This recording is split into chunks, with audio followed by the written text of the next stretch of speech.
Kenapa kita tidak berpikir membangun negara Indonesia tanpa partai? Kita bangun negara tanpa partai. Siapa bilang negara nggak bisa hidup tanpa partai? Bisa kok. Selama sistem multiparti ini masih ada di kita punya negeri, yang kalau satu kementerian dikuasai oleh satu partai, kemudian dijadikan ATM-nya saudara untuk membesarkan partainya, jangan mimpi demokrasi di Indonesia akan sehat. Menterinya dari partai, dirjen, irjen, sekjen dari partai, kepala-kepala bagian dari partai. Tahu-tahu orang yang nggak ngerti apa-apa masuk ke dalam kementerian dapat jabatan. Gimana ceritanya? Wah, belakangan terakhir ada biduan lagi dapat honorer.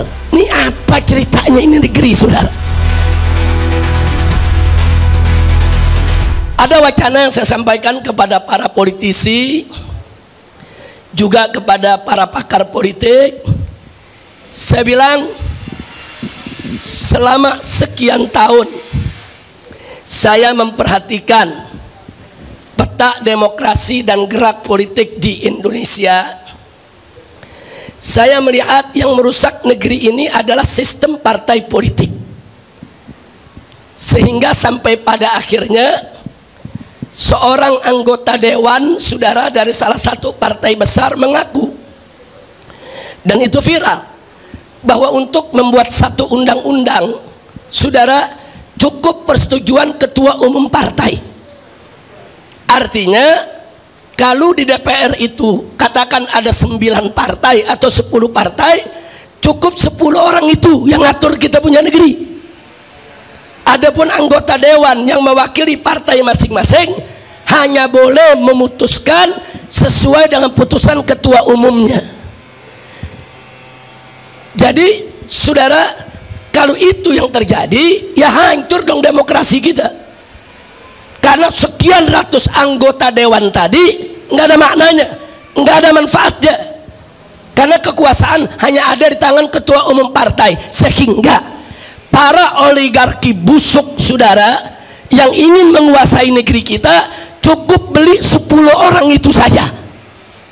Beli itu 10 orang, segala macam undang-undang, segala macam regulasi bisa mereka atur yang menguntungkan usaha mereka. Kalau ini dibiarkan, hancur ini negeri. Jadi nggak usah bicara demokrasi lah, udah hancur-hancuran ini demokrasi di kita punya negeri ya ikhwan. Nah maka itu saya sampaikan kepada mereka ketika itu, belum lama ya ikhwan, sebulan yang lalu saya sampaikan kenapa kita tidak berpikir membangun negara Indonesia tanpa partai. Kita bangun negara tanpa partai. Siapa bilang negara nggak bisa hidup tanpa partai? Bisa kok. Maka itu saya mau ajak, mumpung di sini banyak alumni-alumni lulusan perguruan tinggi, saudara. Ayo sama-sama kita berpikir. Siapa bilang Indonesia tidak bisa dibangun tanpa partai? Bisa, saudara. Kita membangun satu negara meritokrasi, di mana semua jabatan di kementerian itu dipegang oleh orang-orang dari hasil karir mereka, bukan orang partai, saudara. Dulu di zaman Soeharto, saudara, Orde Baru, dengan segala kebaikan dan kejelekannya, saudara, itu jabatan politis itu hanya sampai di jabatan menteri, saudara. Di bawah menteri semua jabatan karir, saudara. Hampir semua jabatan karir. Dirjennya dari karir, irjennya dari karir, sekjennya dari karir, eselon 1, eselon 2 dari karir.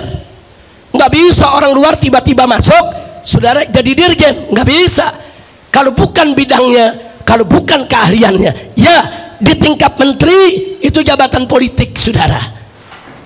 Tapi sekarang ini udah rusak semua. Bukan hanya tingkat menteri yang jabatan politik, dirjennya, irjennya, sekjennya, saudara, eselon 1, eselon 2 sampai kepala bagian, saudara, sampai kepala bagian semua titipan partai. Dan maaf-maaf, ada kementerian yang dipegang oleh orang partai, saudara, sampai satpam cleaning service dari partai dia, saudara. Apa ini negeri mau diatur begini bagaimana? Makanya tadi maaf saya katakan, selama sistem multiparti ini masih ada di kita punya negeri, yang kalau satu kementerian dikuasai oleh satu partai kemudian dijadikan ATM-nya saudara untuk membesarkan partainya, jangan mimpi demokrasi di Indonesia akan sehat. Nah waktu itu saya sampaikan kenapa kita nggak bubarkan lagi itu semua partai. Terus ada yang nanya, Habib, kalau nanti partai dibubarkan bagaimana milih anggota DPR-nya? Oh gampang, DPD bisa tanpa partai. DPD para senator dipilih dari setiap daerah tanpa partai, calon independen.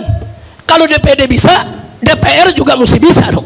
Kalau perlu DPD-nya hapus, ganti DPR yang calon independen tanpa partai, sehingga setiap anggota DPR independen bisa menyuarakan rakyat tanpa ditekan oleh atasan saudara. Bisa kok. Siapa bilang nggak bisa saudara? Omong kosong kalau dibilang nggak bisa. Biasanya yang bilang nggak bisa ya orang partai, karena takut partainya dibubarkan. Kira-kira paham ibu ya? Ini tamu saya sama nih, paham semua nih ya. Saya bukan lagi berhayal nih, bukan nih. Ini lagi lempar wacana saudara. Ini wacana dalam dunia politik penting. Nah sehingga saudara, presiden dipilih secara independen, DPR dipilih secara independen, betul-betul semua rakyat yang pilih. Negara ini bebas daripada tekanan partai saudara. Itu pertama. Baik, andai kata pun negara tanpa partai itu sulit saudara, atau belum bisa dilaksanakan saat ini, atau perlu 1 atau 2 dekade lagi mendewasakan masyarakat saudara, maka solusinya cukup Indonesia punya 2 partai saja. Bisa saudara. Amerika Serikat, negara yang begitu maju, bisa ke 2 partai, Partai Republik, Partai Demokrat, selesai. Di Indonesia bisa. Indonesia ini dari dulu sudah terbelah saudara, cuman ada 2 bagian. Satu bagian mendukung pemberlakuan syariat Islam, satu bagian enggak mendukung pemberlakuan syariat Islam. Simple, bikin 2 partai, partai yang mendukung syariat, partai yang tidak mendukung syariat. Silakan umat mau pilih yang mana saudara. Simple, dan itu lebih sehat. Kenapa lebih sehat? Kalau partai Islam yang menang, maka partai sekuler silakan jadi oposisi untuk mengimbangi daripada kepemimpinan partai Islam. Kalau partai sekuler yang menang, maka partai Islam yang jadi oposisi. Jadi negara ini saudara ada balancingnya saudara, seimbang. Nah kalau sekarang teriak-teriak negara presidensial itu nggak boleh ada oposisi, jadi semua disuruh dukung pemerintah, nggak boleh beroposisi saudara. Nah jadi 2 partai itu juga masih boleh sehat, walaupun saya tetap kepada wacana pertama, bangun negara tanpa partai, sehingga nanti jabatan-jabatan menteri saudara itu bisa diambil dari jabatan karir. Presiden yang terpilih secara independen saudara, dengan anggota dewan yang juga independen saudara, bisa memilih para menteri dari kementeriannya masing-masing. Nah, jangan kayak sekarang. Sekarang kan banyak yang ngawuran nih. Bankir diajak diangkat jadi menteri kesehatan. Nah akhirnya dunia kesehatan dibisniskan saudara. Fakta kok. Bos Gojek dari menteri pendidikan. Kalau bos Gojek jadi menteri transportasi masih logis saudara. Nah tapi kalau jadi menteri pendidikan, kita lihat akibatnya, perguruan tinggi saudara semua dibisniskan. Menteri pertahanan disuruh nanam singkong. Ini menteri pertaniannya kemana? Astagfirullahaladzim. Ini kok jadi ngawur begini saudara. Kenapa? Itu tadi, ini cawe-cawenya partai politik saudara. Semua mau diambil alih oleh partai politik, semua. Mau itu kementerian, mau itu kedutaan besar saudara, mau itu komisaris-komisaris daripada BUMN, semua mau dibagi-bagi di antara orang partai. Nah jadi rakyat yang bukan orang partai bagaimana? Nah ini saya pengen ini Prof Laila, kita buat satu pertemuan besar, kita kumpulkan semua para pakar, ayo kita diskusi, nggak apa-apa, ayo kita berdebat, ayo kita adu argumentasi. Ayo kita adu pendapat, ide di sana untuk menyelamatkan kita punya Republik Indonesia, insya Allah. Bu, kalau kita punya negeri, menterinya jabatan karir, sekjen, irjen, sampai kepada dirjennya, semua jabatan karir, mereka akan menguasai bidangnya. Mereka tahu penyakit apa yang ada di bidangnya. Mereka tahu bagaimana mengatasi persoalan yang ada di bidangnya. Jangan sekali-kali memberikan sesuatu kepada bukan ahlinya. Nabi sudah ingatkan. Apa kata Nabi dalam hadisnya?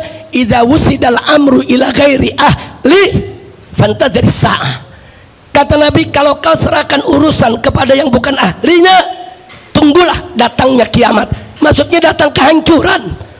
Nabi udah kasih tahu, hancur kamu kalau memberikan sesuatu bukan pada ahlinya, saudara. Nah, ini yang bisa saya sampaikan. Artinya apa yang disampaikan tadi oleh para presidium dari Formaksi, ya, kita sejalan, kita sepemikiran untuk melakukan perubahan, dan kita sejalan, kita sepemikiran untuk kita berjuang bersama untuk membela rakyat yang lemah dan membela, mempertahankan persatuan dan kesatuan NKRI, sehingga ini tidak dijadikan sebagai negeri yang menjadi bantakan korupsi, saudara. Saya sepakat, hanya saja bagaimana strateginya, mesti sering-sering ketemu, sering-sering duduk, sering-sering kita berdiskusi. Nanti dari Formaksi mesti ada perwakilannya. Tentu tidak semua orang di Formaksi yang kita undang, karena yang akan diundang begitu banyak organisasi dan LSM. Dari ormas Islam aja udah 60 ormas lebih yang bakal kita undang, belum dari yang lainnya. Kita duduk bareng, yuk kita bicarakan soal negeri kita, saudara. Insya. Nah, kalau sekarang kita lihat, saudara, menterinya dari partai, dirjen, irjen, sekjen dari partai, kepala-kepala bagian dari partai. Tahu-tahu orang yang nggak ngerti apa-apa masuk ke dalam, saudara, kementerian, dapat jabatan. Gimana ceritanya? Wah, belakangan terakhir ada biduan lagi dapat honorer. Ini apa ceritanya ini negeri, saudara? Hancur ini negeri kalau kita percayakan negeri ini kepada partai, saudara. Nah, cuman saat ini karena memang kita dipaksa dengan sistem partai, ya mau nggak mau kita mesti kerjasama dengan partai, kita mesti dekat dengan partai, kita salurkan aspirasi kita ke lewat kawan-kawan kita yang ada di partai. Nah, kenapa kita menolak sistem partai? Kok kita sampai saat ini masih berhubungan dengan partai? Jawabnya, karena saat ini kita tidak diberi pilihan lain, harus lewat partai, saudara. Nah, ini yang harus kita berani melakukan perubahan. Jadi jangan tanggung-tanggung. Kalau melakukan perubahan, lakukan perubahan yang revolusioner, yang betul-betul sistem ini kita ubah untuk kebaikan Indonesia, insya Allah. Nah, ini yang kita mau sampaikan. Jadi kalau ini berjalan, ibu-ibu nggak repot demo dulu, Bu. Ya, capek kita udah demo nggak didengar. Sekarang demo nggak didengar, saudara. Pemerintah sudah tahu bagaimana supaya demo kapok. Tangkap aja pemimpinnya, tangkap aja koordinatornya, tangkap aja tuh yang minta izinnya. Nah, jadi sekarang setiap demo padam, demo padam, demo padam, karena mereka sudah pelajari bagaimana cara menundukkan demo. Ada juga demo semangat, besok diundang ke istana, lusa udah adem, kayak kerupuk disiram air, saudara. Nah, ini yang terjadi di kita punya negeri.